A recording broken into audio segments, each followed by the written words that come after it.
Boa noite, queridos. Paz do Senhor Jesus. Pode se assentar nessa noite, Amanda. Seja bem-vinda. Queridos, nós vamos fazer uma reflexão da palavra de Deus essa noite. Antes eu quero orar com você. Vamos orar pela vida da irmã Ana, que está com a sua mãe internada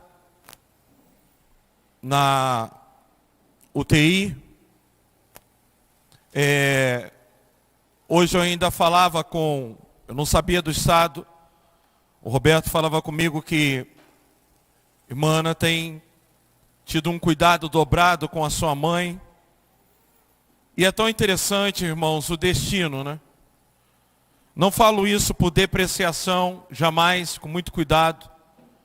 Mas eu me lembro quando eu cheguei nessa igreja, quando a irmã Ana contou a história dela. Pode desligar esse de cima aqui, eu passo calor, mas não aguento esses barulhos na minha cabeça. De jeito nenhum.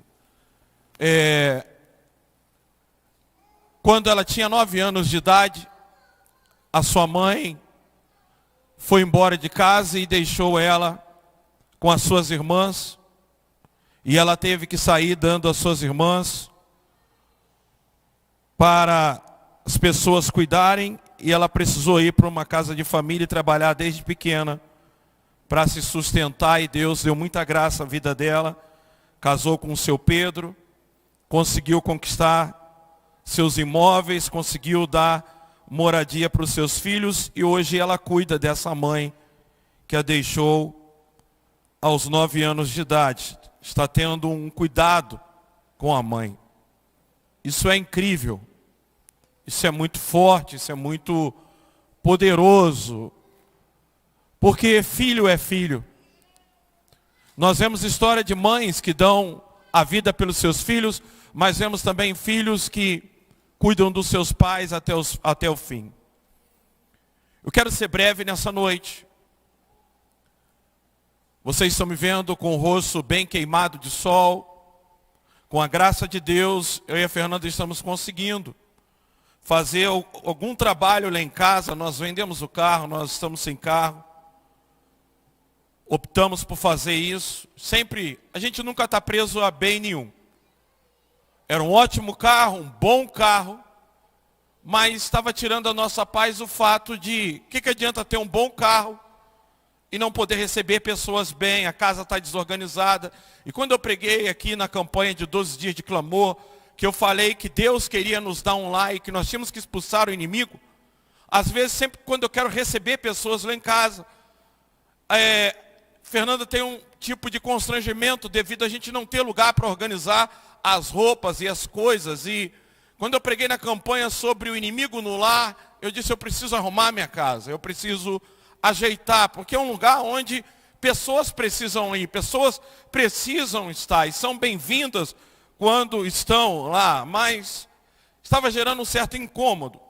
Optamos então por abrir mão de um bem temporário.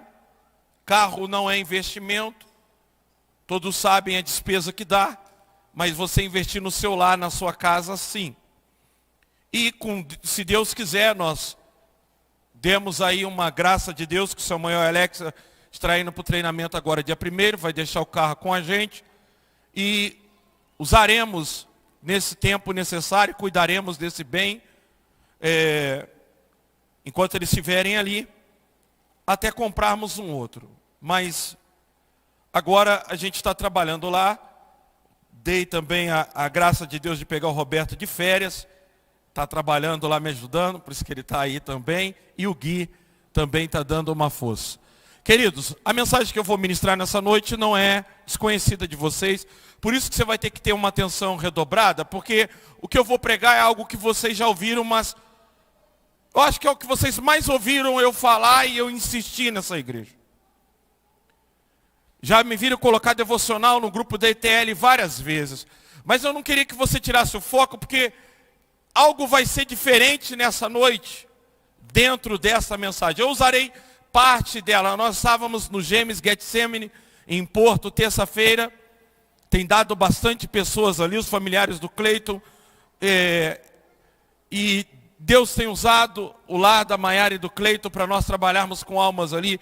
Tem sido muito gratificante, tem me lembrado o tempo que eu ia ao campo, eu ia às pessoas, eu ia para ganhar almas, e esse tem sido o meu intuito esse ano.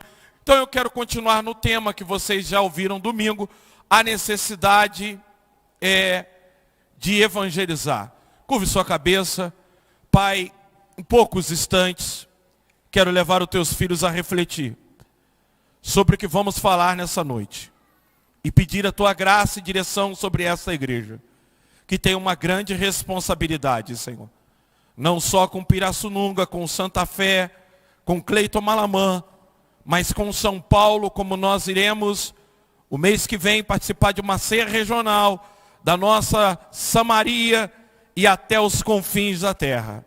Que o Senhor continue dando a essa igreja, graça a essa igreja para cumprir o ID dela, em nome de Jesus. Amém. A necessidade de evangelizar. E eu quero que você leia comigo essa introdução, que me fez chorar no Gêmeos terça-feira por um momento, enquanto a Maiara lia a agenda Apacentai. Esse dado me chamou a atenção. Queridos,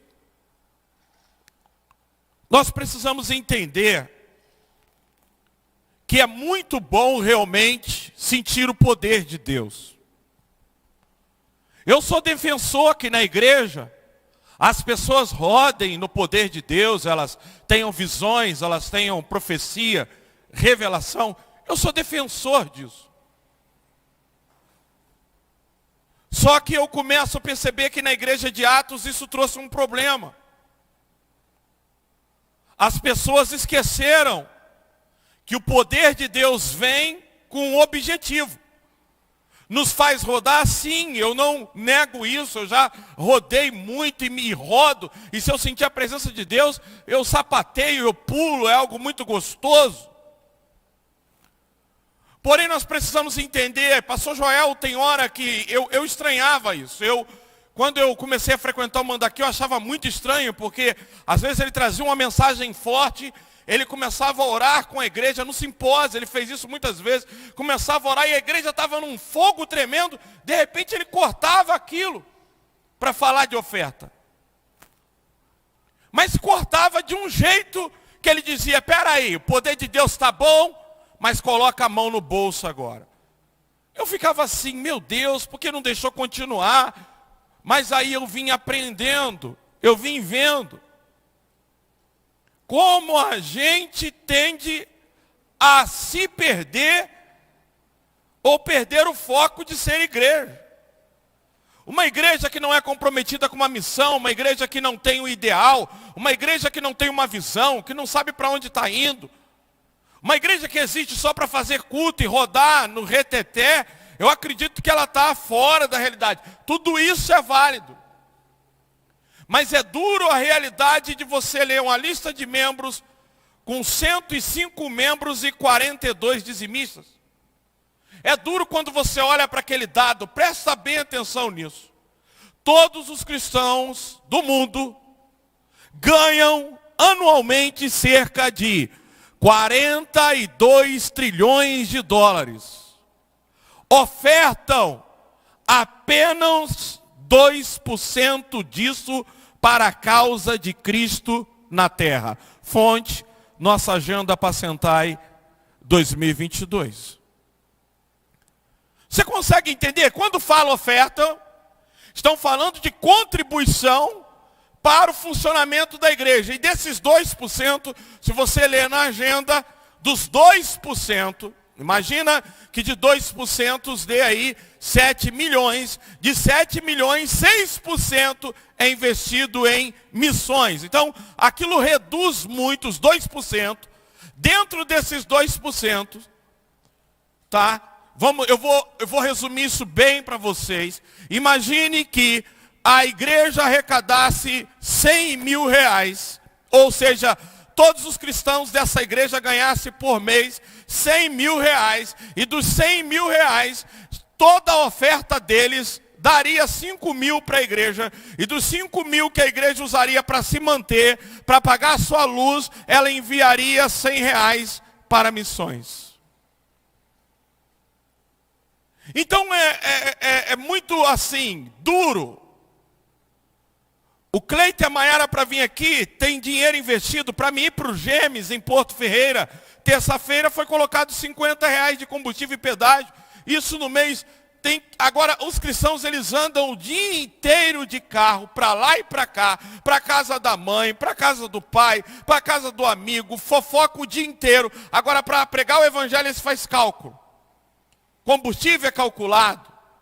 O gasto do carro é calculado. Tudo é calculado. Para as coisas de si mesmo não tem cálculo. Imagine você, então, como é que uma igreja funciona se uma igreja ficar só no mover do Espírito e ela não trabalhar a questão de recursos no coração de cada cristão entender o quanto ele precisa ser comprometido com recursos. Nós estamos enviando um casal agora. O salário mínimo foi para R$1.200. Para mantê-los no treinamento são R$2.400 por mês. São 7 meses, faz a conta. Essa igreja, que vai completar agora em abril, no aniversário com o pastor Joel aqui, 10 anos. Uma igreja que há 10 anos atrás arrecadava R$460 por mês, tinha 6, 7 membros. Hoje, com 43 dizimistas, ela está enviando o seu primeiro casal de missionários. Me pergunta como? Porque entendemos a nossa responsabilidade. Não é uma questão de ter, é uma questão de ser.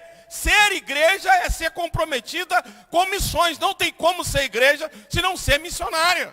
Não tem como ser igreja se não pregar o evangelho. A igreja existe por isso. E é duro ainda você ver alguns cristãos oscilando nas suas contribuições, na sua mentalidade, porque você imagina, são 15.700 para 7 meses de treinamento. Depois, se dependendo do país, cada passagem em torno de R$6.000, 12 mil para ir. E você conta o quê com isso? Já são R$26.000. Agora, colocamos aí o sustento mensal para um casal no campo de 3.000 durante 5 anos que a missão existe. 30.000 só para chegar no campo, desde o treinamento para chegar ao campo. Eu pergunto para você, o que você dá mais valor? Um carro de 30.000, que bate motor, que enferruja, que pode ser roubado, que esbarra, que acidenta, que vai se decompondo, ou investir em vidas, ganhar almas, investir num casal? Você acha que 30.000 para investir num casal é menos valioso do que investir num carro? Mas muita gente pensa assim, põe o carro como algo caro, põe o valor lá em cima. Não, queridos, isso não é dinheiro, isso é muito pouco para investir em missões. E nós queremos fazer muito mais. Eu me lembro que no simpósio de missões, há uns 10 anos atrás, o pastor Edson Queiroz, a Missão Desafio estava dando o seu relatório. Ele já faleceu, o pastor Edson Queiroz. Um homem de Deus, um homem missionário, um pastor missionário, não é da nossa denominação, não lembro de qual igreja ele era. A Missão Desafio estava dando o seu relatório, que estava arrecadando por mês R$30.000. Ele foi o pregador daquela noite e ele disse, como pode uma denominação como Brasil para Cristo, com milhares de igrejas, arrecadar 30.000? Ele disse, só a minha igreja investe R$40.000 por mês em missão. Uma igreja para milhares de igrejas. Eu fui de uma igreja, nós pagamos o dízimo do dízimo à convenção todo mês. Nós pagamos a taxa regional todo mês. Para a glória de Deus, graças a Deus por isso. Mas o pastor dizia, entra tanto, vou declarar tanto para a convenção. E quando ia os cartazes de simpósio de missões, nem ia para o quadro. Foi tirado da igreja por administração errada. A Bíblia fala tanto de dinheiro quanto salvação. Então, culto que não se fala de oferta e de contribuição, culto que não faz com que o cristão entenda o papel dele em ser contribuinte para o reino, investir no reino, não é um culto, não pode ser culto. Não se faz obra de Deus sem recursos, não realiza a obra de Deus sem se doar, sem investir. Se gasta com celular, se gasta com tudo nessa vida, mas o investimento no reino é pouquíssimo. Então eu quero que você pense que Jesus vai falar logo em seguida, dá uma olhada no versículo, em Lucas capítulo 10, versículo 2, conhecido todo mundo, olha lá. A necessidade de evangelizar é citada por Jesus. Ele disse, lá em Lucas 10, 12, a colheita é grande, mas os trabalhadores são... A colheita é grande, tem muita alma para ser ganhada. O problema não é no campo, é em trabalhador. Eu estou falando trabalhadores. Agora, trabalhadores como? Gente que só toca, gente que só canta, gente que só vem e senta no banco da igreja. Não, gente que investe sua vida, recursos. Gente que investe tempo em oração, como os grupos semanais estão orando. O trabalhador engloba tudo isso. Agora é interessante que Jesus vai citar esse versículo dentro de um contexto que eu quero ministrar para vocês. A colheita é grande, mas os trabalhadores são poucos. Portanto, peçam ao Senhor da colheita que mande trabalhadores para a sua colheita. Escuta, quando eu vejo alguém postando mensagens de autoajuda, esse ano é o ano da tua vitória, esse ano é o ano da tua bênção, Deus vai te tirar disso. Nunca precisei pedir a Deus alguma coisa para a minha vida, ou para a minha família, ou a Fernanda. Nós não precisamos, isso não é o evangelho. Isso é um evangelho egocêntrico. É um evangelho voltado para si mesmo, onde as pessoas buscam os seus próprios interesses. Nós somos chamados para servir. Se entregamos a nossa vida a Cristo, não vivemos mais nós, vivemos nele e para ele e para cumprir a sua missão. O evangelho, queridos, não é conquistar bens dessa vida, é abrir mão dela para conseguir a vida eterna. Então não dá para ser uma igreja centrada em si, não dá para ser uma igreja, vamos fazer a campanha da vitória. Nós temos uma campanha no ano, já fizemos essa campanha, já tomamos posse de uma vida frutífera, estamos tratando disso nos pequenos grupos, só que agora entendemos que ser igreja, veja o que Jesus disse, olha igreja, vocês são os únicos cujo as portas do inferno não podem conter, vocês têm o poder de ir e rombar os portões do inferno. Olha como isso é sério. Nós somos a única instituição no mundo capaz de arrombar, destruir qualquer cadeado, qualquer prisão, qualquer cadeia, qualquer demônio, bruxaria. Não existe nada que impeça o poder de Cristo na vida da igreja. Nada. Aonde a igreja chega a luz, a graça, a salvação. O problema são os trabalhadores. Tem gente se matando para essa vida, se matando para as coisas deste mundo.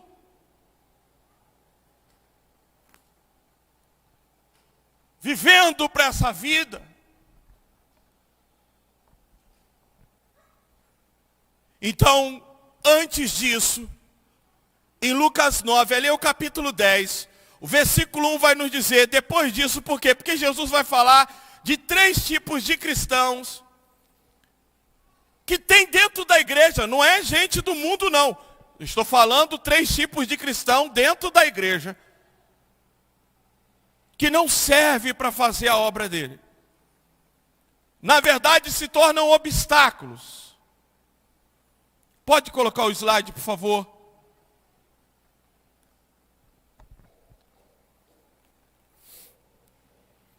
Não, o anterior que vocês colocaram e tirou. Já está no 2. Volta para o anterior. 3 tipos, eu coloquei 3 perfis.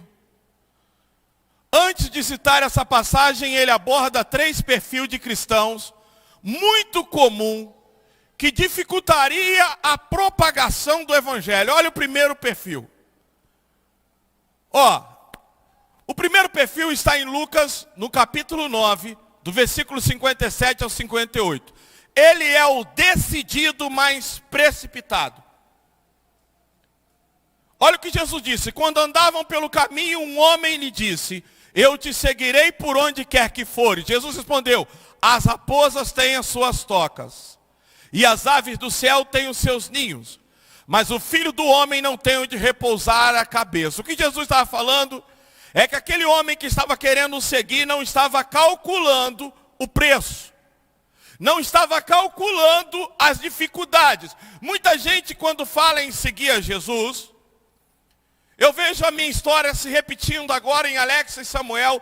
Confesso para vocês, me dá uma dor no coração quando ele chega em mim e disse: deu guarda-roupa para mim, já demos uma coisa para outra, estamos dando isso para outro, estamos entregando a casa, está deixando o carro para ir. Você consegue imaginar isso? Você consegue raciocinar alguém com uma criança pequena deixando sua casa, deixando seu carro, deixando os seus bens para ir para Sariguama, para ser treinado? Será que isso entra na sua mente? Será que a gente entende o tamanho da responsabilidade? Porque eu fico olhando se há 9 anos atrás eu não tivesse feito isso com a Fernanda. Agora eu vejo isso se reproduzindo. Eu vejo isso acontecendo da mesma forma que aconteceu conosco. Eu senti na pele o que é dar o guarda-roupa para um, o que é vender os móveis para pagar o documento do Uno, para vir para São Paulo. E sem apoio de igreja. Mas eu tive que passar para me aprender, para me entender como é honrar e cuidar de missionários que estão indo para o campo. Você consegue entender o que é isso, mas você vai entender daqui a pouco o porquê eles estão fazendo isso. Então, o primeiro a gente percebe, olha lá, ele disse: eu vou te seguir. Mas Jesus falou para ele, Jesus percebeu, esse cara não está vendo as dificuldades que ele vai ter para me seguir. Ele não está vendo as renúncias que ele vai ter que sofrer. Ele não está vendo as coisas que ele vai ter que abrir a mão. Então ele era decidido, porém ele era uma pessoa precipitada. Ele não calculava o preço de servir ao Senhor. Você sabe aquela pessoa que diz: puxa vida, esse mês eu recebi o meu salário, é tão pouco, eu não vou tirar o dízimo não. Essa pessoa não serve. Ela não serve. Ah, mas está no ministério. Tá, mas daqui a pouco não vai estar mais, ela não serve. Ela não serve. Jesus disse que aqueles que seguem Ele precisam pensar no preço que é segui-lo, no compromisso que é segui-lo. Mas tem esse tipo de crente, esse crente que diz: ah, esse mês eu estou todo enrolado, então...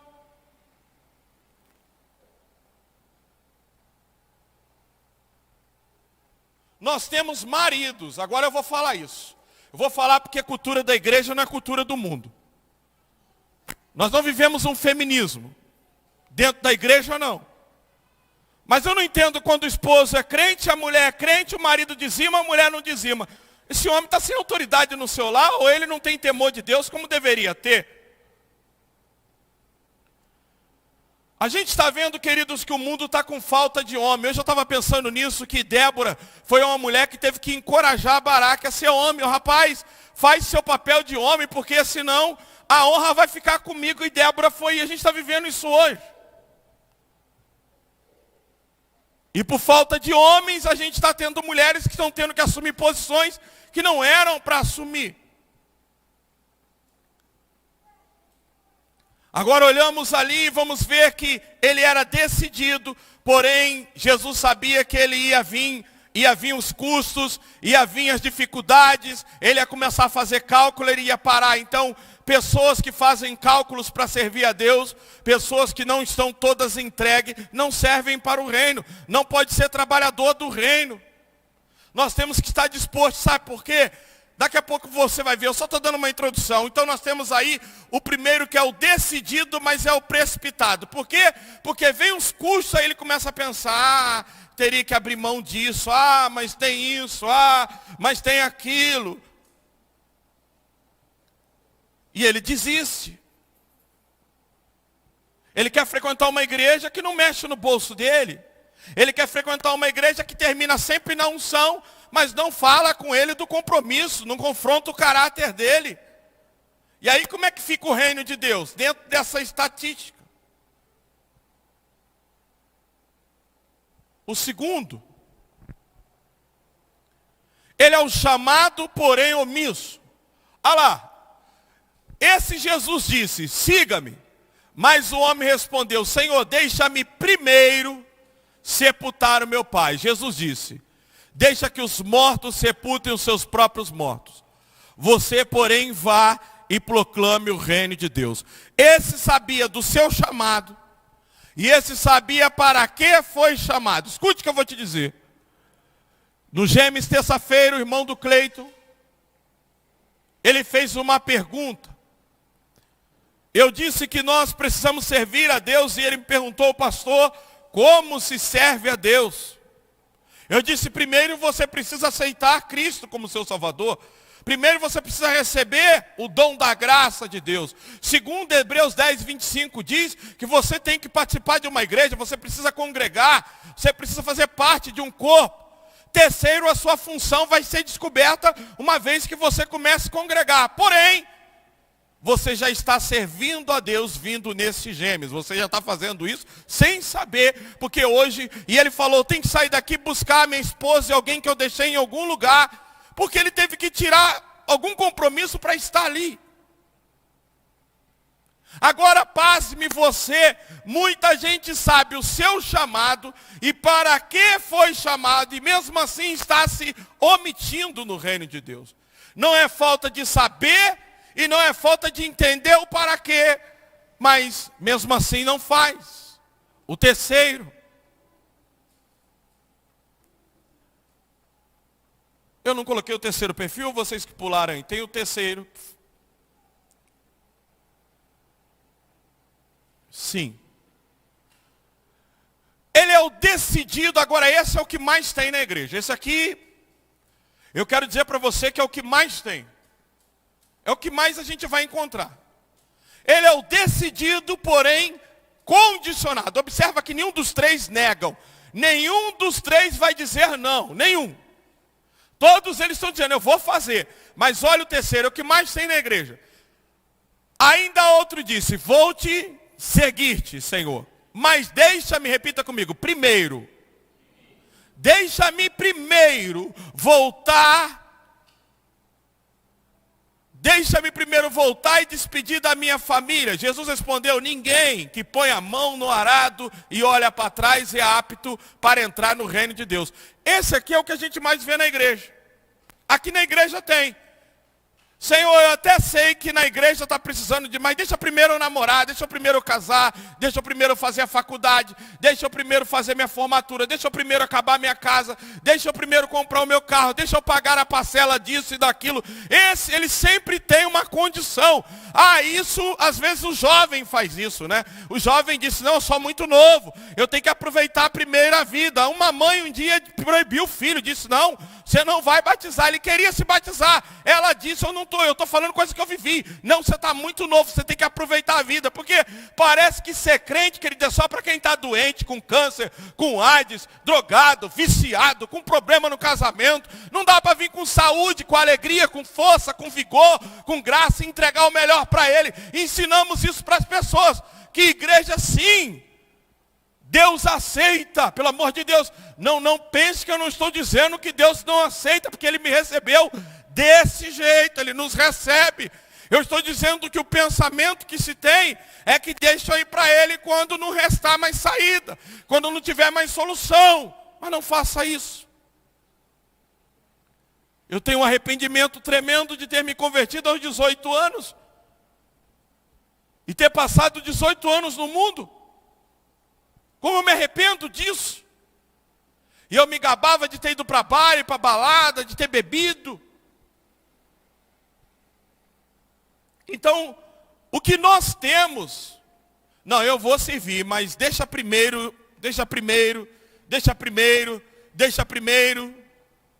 Ele sempre coloca uma condição para servir. Eu estou falando de cristão. Gente que está na igreja.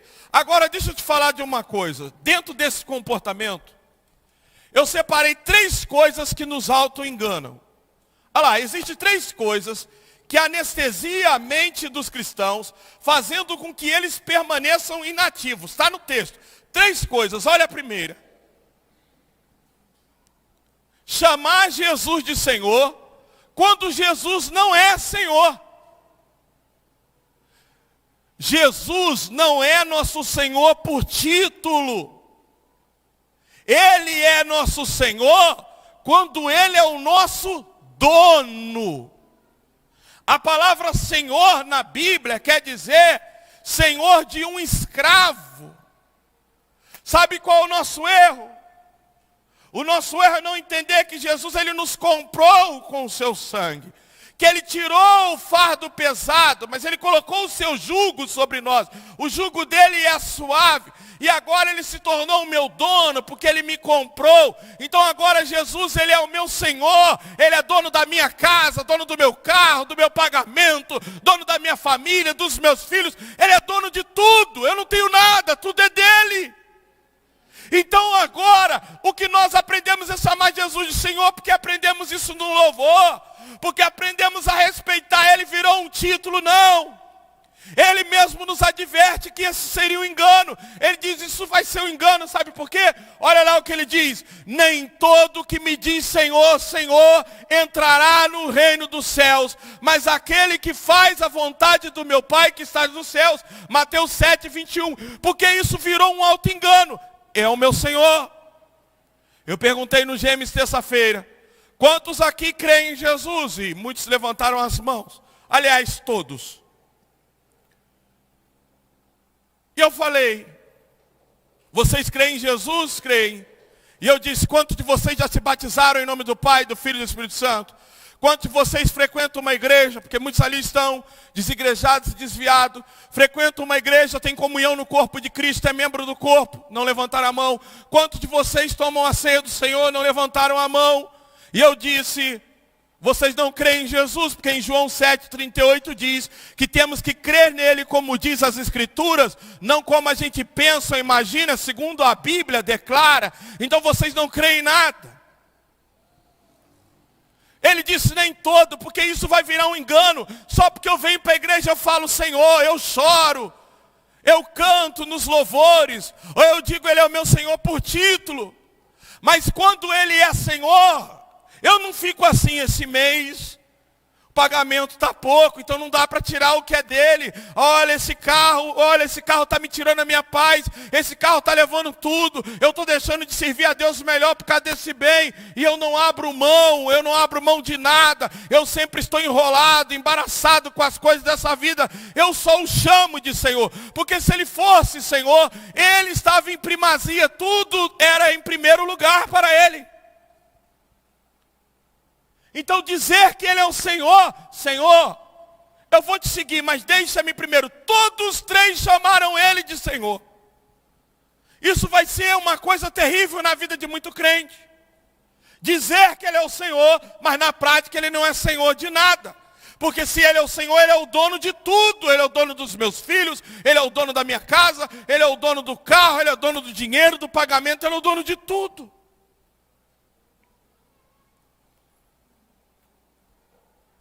Segundo, achar que Deus vai esperar a nossa agenda para trabalharmos em seu reino. Deixa-me primeiro sepultar os meus pais. Deixa-me primeiro despedir a minha família. Sabe, a gente acha que a hora de Deus tem que casar com a nossa. A hora de Deus tem que bater com a nossa. Nós estávamos aqui em dezembro na igreja. Eu falei com o Roberto, só Deus pode fazer isso. Há 9 anos eu venho falando com a Val da importância de ela viver de tempo integral para o reino. Há uns 2 anos eu vim orando dizendo, meu Deus, como explica, como fala, como eu consigo colocar na mente dela. E aí viemos aqui para conversar em dezembro, eu nem lembro do assunto. E a gente conversando, de repente o assunto tomou um rumo. Entrou em área de trabalho. Eu sei que ela foi para casa. E a Val sempre trabalhou muito, desde pequena, sempre empenhada, se doando em tudo que faz. Eu sei que ela foi para casa falando que ia entregar o trabalho nas Casas Bahia. Eu falei, meu Deus, que aconteceu? Tantas vezes tivemos conversa, só que dessa vez, e eu mesmo fiquei apreensivo. Mas não tinha promessa nenhuma de salário, não tinha troca nenhuma. Era largar por largar, e ela chegou no trabalho e ainda falaram com ela.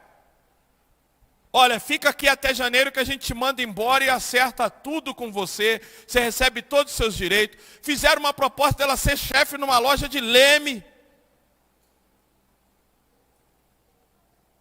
Ela disse, não vou ficar até janeiro. Era um mês, não vou ficar até janeiro. Preciso sair agora. Preciso abandonar agora. Eu mesmo estava olhando essa situação muito apreensivo. Agora pergunta a ela, depois chama ela de canto e fala, desde quando você saiu de lá e até agora, Deus está deixando de cuidar de você? Deus está deixando de cuidar do seu marido? Ele está deixando de honrar a sua vida? Você está ficando sem trabalho no reino?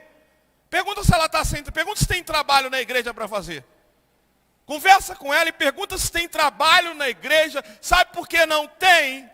Porque você não dispõe. Se você se dispor, você vai ver quanto trabalho tem nesse lugar.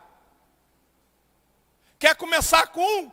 Vem de sacolé na tua casa para comprar 2 terrenos, porque precisamos construir uma escola, porque não dá para colocar os nossos filhos mais em escola secular. É impossível eles crescerem em ser crentes, se eles vão. A Gabi estava na escola agora, ali dentro da AFA, no Loreto. O professor chegou e falou, vocês podem montar uns grupos aí. Ela e a Gabi também, a Gabi e Gabi, não é isso? Vocês podem montar uns grupos aí, grupo de dança, coreografia, grupo de teatro, grupo de que for. Aí ela chegou para o professor e disse, olha, nós queremos montar um grupo de leitura bíblica, de falar da Bíblia. Legal, a ideia é boa. No outro dia ele chegou na sala e disse, todos os grupos é permitidos, mas na escola está proibido por lei a Bíblia. Não pode ler a Bíblia aqui dentro e falar da palavra de Deus. Você sabe como é que essas leis estão passando, queridos? Estão passando por deputados de PSOL, por Rosa Weber, por ministro esquerdista. O pessoal que aplaude Lula, Lula, Lula, Lula livre, vai nessa.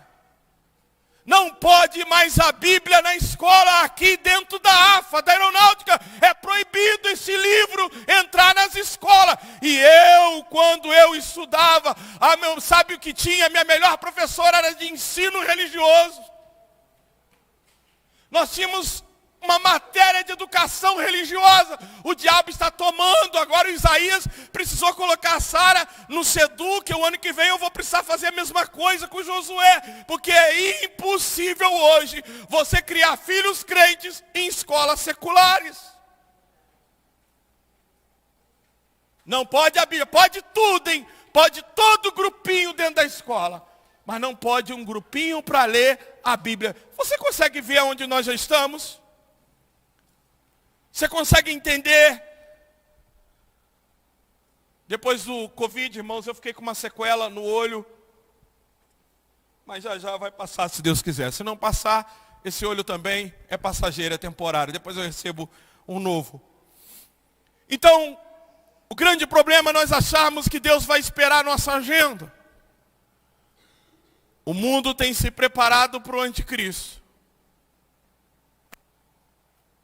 Nós estamos diante de tantos sinais, tantas evidências.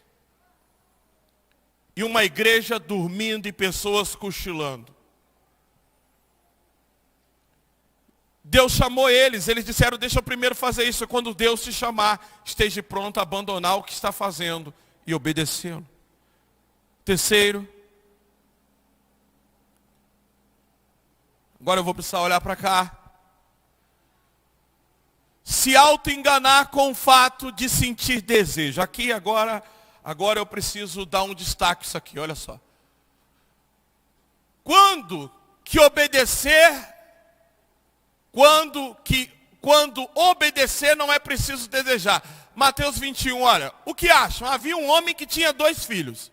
Chegando ao primeiro disse, filho, vá trabalhar hoje na minha vinha. E ele respondeu o quê? Não quero. Não quero.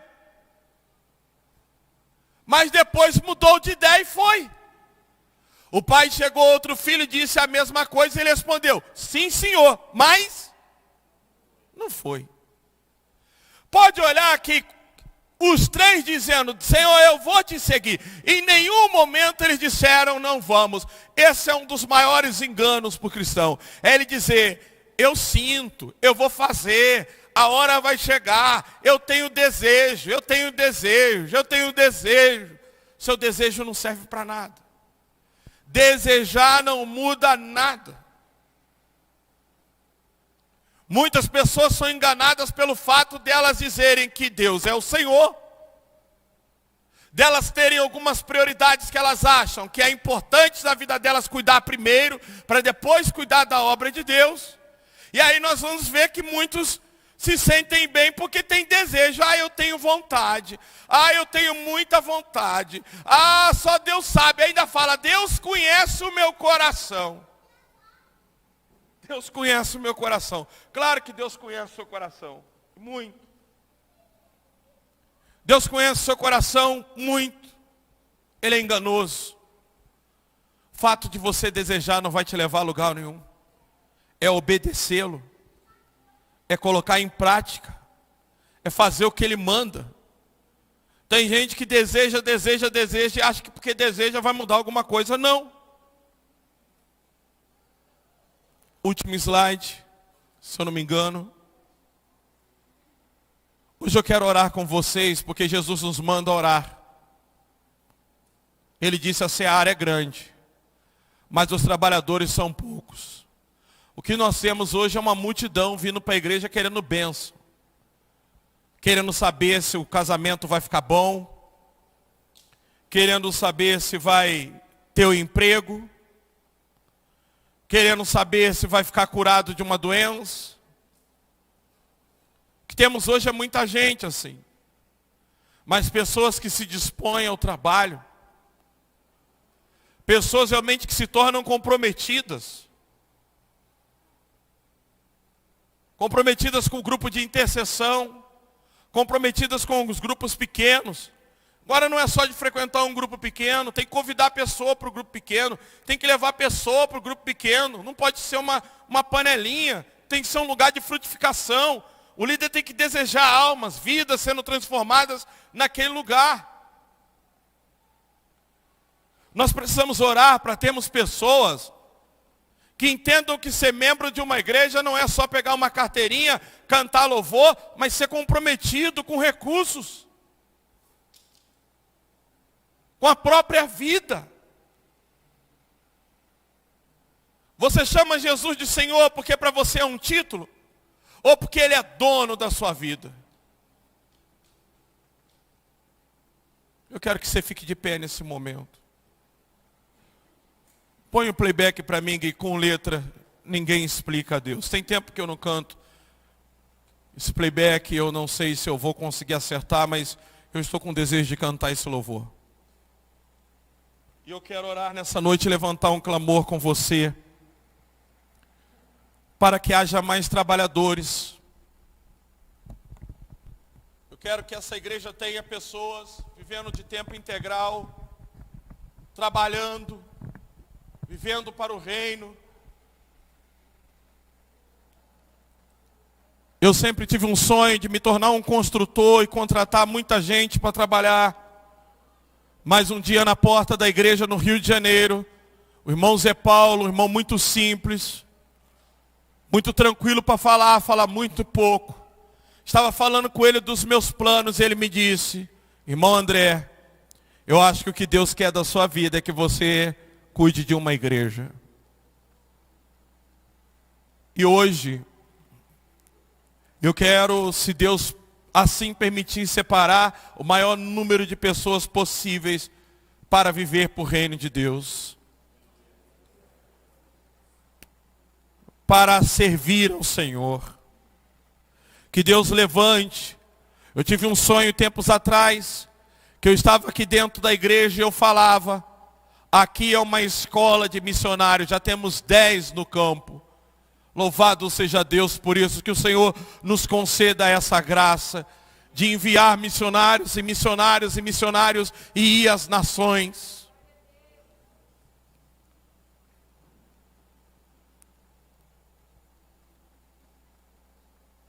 Vamos louvar ao Senhor com essa canção.